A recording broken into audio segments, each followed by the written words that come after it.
Assalamualaikum warahmatullahi wabarakatuh. Perkenalkan, nama saya Faisal Talib Beonto, selaku moderator untuk presentasi kali ini yang berjudul Komunikasi dalam Organisasi. Baiklah, lanjut saja. Untuk materi pertama akan dibacakan oleh Rama Rizky Azwari. Oke, terima kasih untuk moderator mengizinkan saya untuk membaca materi ini. A. Pengertian organisasi. Organisasi merupakan perkumpulan antara dua orang atau lebih dalam suatu kelompok yang khusus dibentuk untuk mencapai sebuah atau beberapa tujuan yang sudah ditetapkan bersama dengan cara bekerja sama. Adanya komunikasi organisasi sendiri digunakan untuk mencapai sebuah tujuan bersama, di mana seringkali komunikasi jenis ini digunakan dan diterapkan dalam ruang lingkup kerja, seperti yang dibahas pada buku Komunikasi Organisasi oleh Morrison. Next. B. Penyaluran ide dalam komunikasi. Penyaluran ide adalah komunikasi, penyaluran ide melalui komunikasi. Dalam menyalurkan solusi dan ide melalui komunikasi, harus ada si pengirim berita atau sender, maupun si penerima berita atau receiver.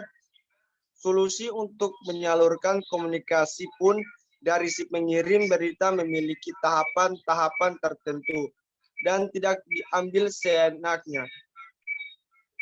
Solusi yang terbaik yang akan ambil dan yang akan dilaksanakan oleh organisasi tersebut akan mencapai tujuan serta visi misi suatu organisasi akan tetap dalam praktiknya. Proses komunikasi harus melalui tahapan-tahapan yang kadang-kadang tidak begitu mudah. Adapun tahapan-tahapan tersebut adalah sebagai berikut. 1. Ide atau gagasan si pendengar perumusan. 2. Dalam perumusan di sini ide si sender disampaikan dalam kata-kata. 3. Penyaluran, transmitting. Penyaluran ini adalah bisa lisan, tertulis, mempergunakan simbol atau isyarat DSB. Tindak 4.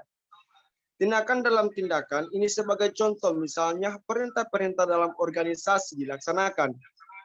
5. Pengertian dalam pengertian ini diisi kata-kata si sender yang ada dalam perumusan tadi menjadi ide si receiver. 6. Penerimaan ini diterima oleh si penerima berita, penangkap berita, agar tercapai koordinasi dalam kerja sama pada organisasi itu.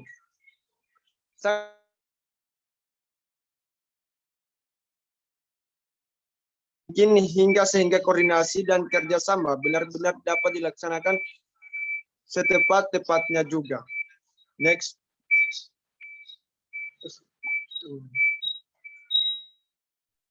Next.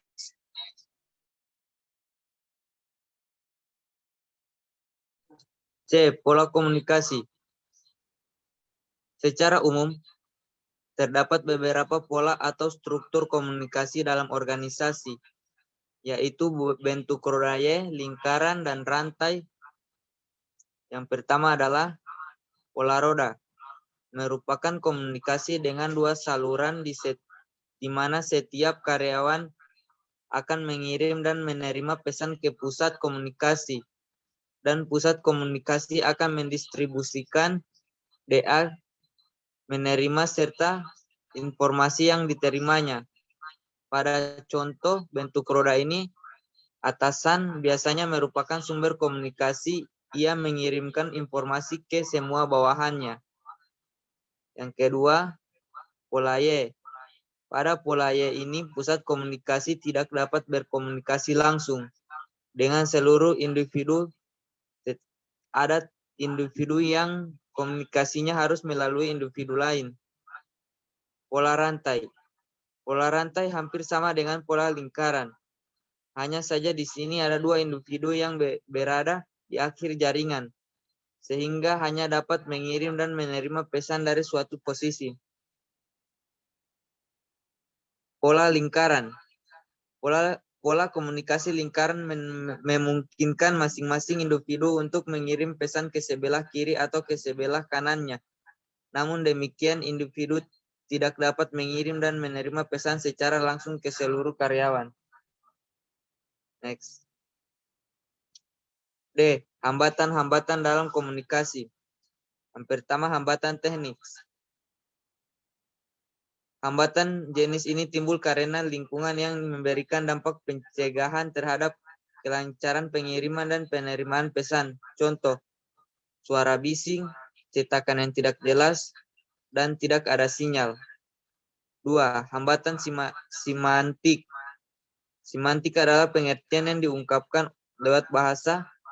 Hambatan jenis ini terjadi karena salah satu mengartikan makna. Contoh, orang berbicara dengan bahasa yang berbeda, menggunakan istilah rumit, dan lain-lain. Hambatan manusiawi. Hambatan yang muncul dari masalah pribadi yang dihadapi baik komunikator maupun komunikan. Hambatan ini mencakup baik yang berasal dari perbedaan individual manusia seperti perbedaan represi, umur, keadaan, emosi, maupun faktor psikologis seperti prasangka pikiran yang sempit.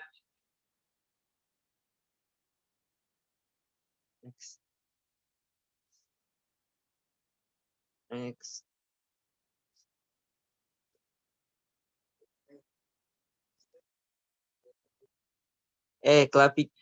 Klasifikasi komunikasi dalam organisasi. A. Dari segi sifatnya. 1. Komunikasi lisan, oral communication. Komunikasi lisan menjadi bahasa sebagai media penyampaian pesan, pikiran, dan komunikasi lisan menjadi bahasa sebagai perasaan seorang disampaikan melalui kata-kata yang dianggapnya tepat dan mewakili apa ada dalam dirinya. 2. Komunikasi tertulis. Komunikasi tertulis menjadikan simbol yang dituliskan pada kertas atau tempat lain sebagai alat penyimpanan ide atau perasaan. 3. Komunikasi verbal. Komunikasi verbal adalah komunikasi yang menggunakan lambang, kata-kata, atau bahasa sebagai medianya. 4. Komunikasi nonverbal. Komunikasi nonverbal adalah pesan atau informasi yang tidak disampaikan secara lisan maupun tulisan. Komunikasi ini biasanya terlontar dari penampilan, gerak tubuh, bahasa tubuh, kontak mata, mimik, ekspresi wajah, atau pakaian.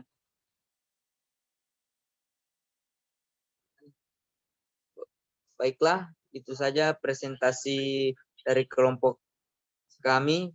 Jika ada yang ingin bertanya, dipersilakan.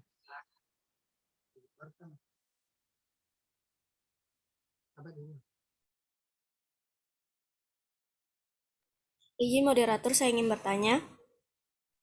Ya. Mengapa dalam suatu organisasi harus ada komunikasi yang baik antara ketua dengan anggota? Apakah suara saya jelas? Ya, jelas. Baik, terima kasih.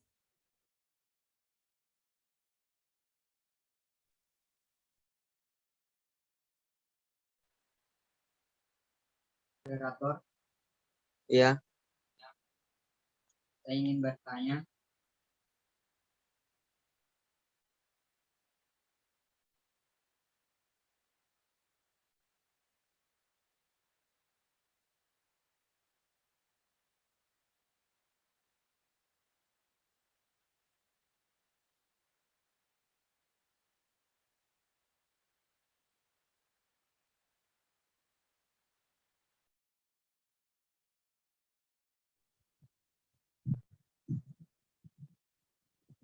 Faktor apa saja yang yang menyebabkan terjadinya hambatan dalam komunikasi. Baik, terima kasih.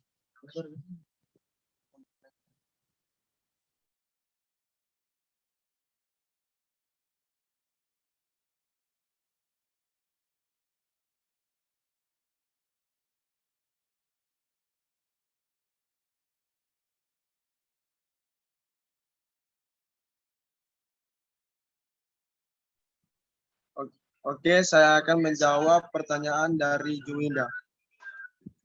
Peran komunikasi dalam suatu organisasi sangatlah penting karena akan membantu terjalinnya hubungan yang baik serta koordinasi yang baik antar sesama anggota dalam mencapai tujuan-tujuan organisasi. Selain itu, juga komunikasi organisasi akan memberikan dampak pada peningkatan motivasi kerja dari anggota organisasi. Saya kembalikan kepada moderator. Untuk penanya, apakah sudah jelas? Saya rasa sudah jelas atas jawabannya dan terima kasih. Baiklah, saya akan menjawab pertanyaan dari Lukman Musa. Yaitu apa? Faktor penghambat komunikasi efektif bisa muncul dari komunikator, lingkungan, media, maupun komunikan. Beberapa faktornya antara lain keterbatasan fisiologis, perbedaan latar belakang, dan persepsi yang selektif. Apakah dari penanya sudah jelas? Baik, terima kasih atas jawabannya. Saya sudah puas. Baiklah, itu saja presentasi dari kami. Bila ada salah, tolong dimaafkan. Assalamualaikum warahmatullahi wabarakatuh. Waalaikumsalam warahmatullahi wabarakatuh.